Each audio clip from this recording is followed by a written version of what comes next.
Terzo segno dello zodiaco, segno d'aria, governatore Mercurio, sto raccontando i gemelli. Parliamo dell'età adolescenziale, perché non so se l'ho detto in altri video, però ogni segno zodiacale rappresenta un periodo della vita umana, dell'individuo. I gemelli è il periodo dell'adolescenza.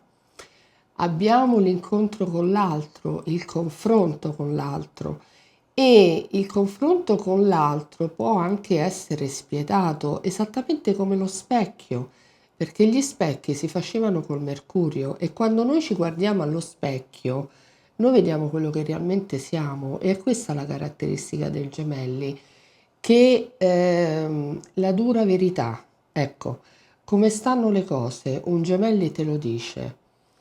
E per cui c'è proprio noi rispetto all'altro, l'altro come ci vede, cosa ci riporta l'altro.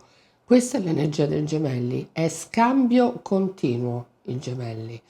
Gemelli è il contatto, la mediazione, gli spostamenti, i piccoli spostamenti, perché i grandi spostamenti, i grandi viaggi sono del Sagittario, dell'opposto Sagittario. Gemelli è tutto ciò che ha a che fare con gli altri, con la comunicazione. Gemelli è anche l'informazione.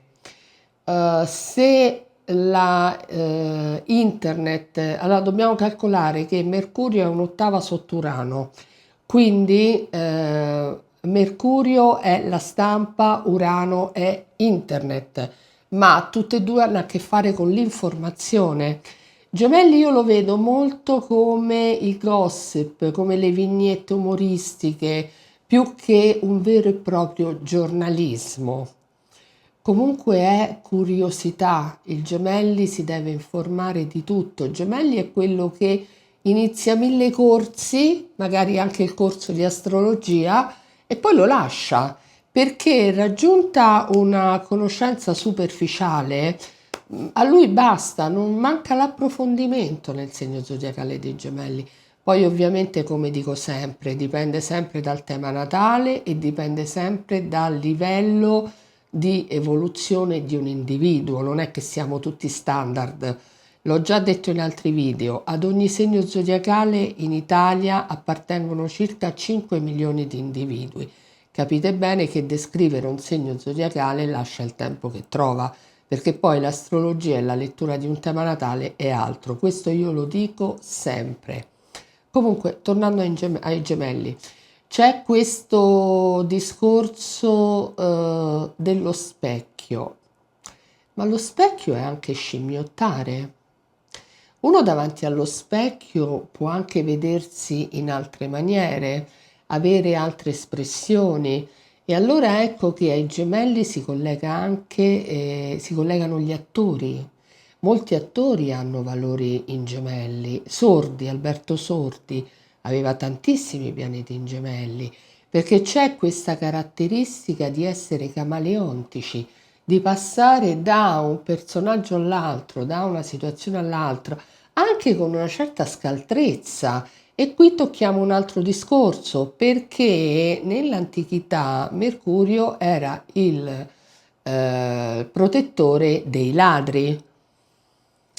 Capite bene che il gemelli non evoluto ha molto a che fare con la truffa, con l'imbroglio, col furto, col raggiro, ecco, proprio il raggiro nel vero senso della parola, perché c'è poi questo imbastire tanto le situazioni che alla fine il povero malcapitato non ci va a capire più niente.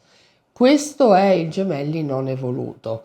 C'è un approfittarsi degli altri sul piano mentale, perché la caratteristica dei gemelli è la mente.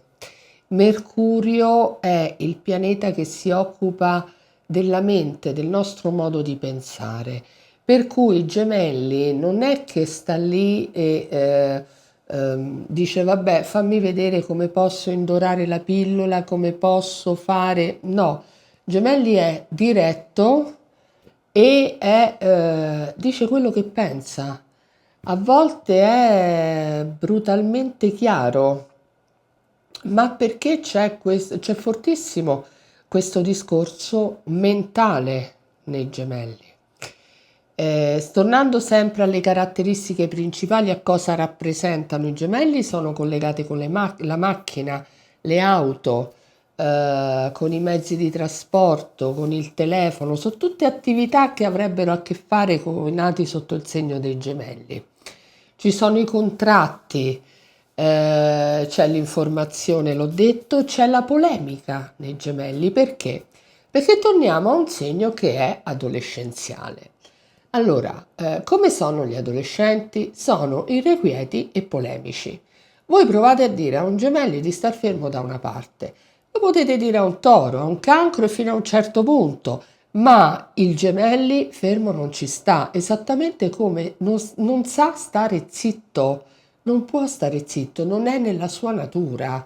Il bello dell'astrologia è questo, che non pretende di cambiare le persone. Fare astrologia seriamente significa rendersi conto che l'altro è in un certo modo e non gli puoi togliere quella parte vera, non lo puoi far diventare altro. È così perché serviva quel tipo di energia per svolgere il compito in questa incarnazione. Quindi è nato così, basta. Poi si può evolvere, ma sempre quel tipo di energia rimane, non può diventare altro. Ecco, i gemelli ha questa vivacità continua, tanto può risultare allegro quanto può anche soffrire di attacchi di panico, di ansia, di nervosismo, ehm, attacchi di panico che appunto poi si trasformano possono diventare anche problemi di respirazione, perché i gemelli sono i polmoni a livello fisico.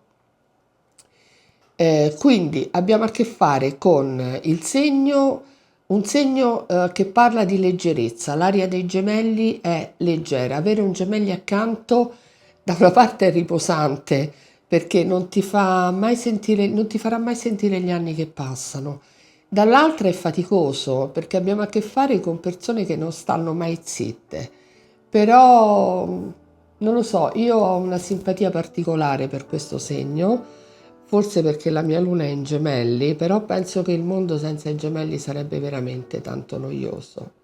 Io mi fermo qui per quanto riguarda i gemelli, ci vediamo nel prossimo video con il cancro e vi ricordo che mi trovate su Facebook col profilo, con la pagina Federica Giannini Astrologa, col sito federicagiannini.com e su YouTube. Grazie.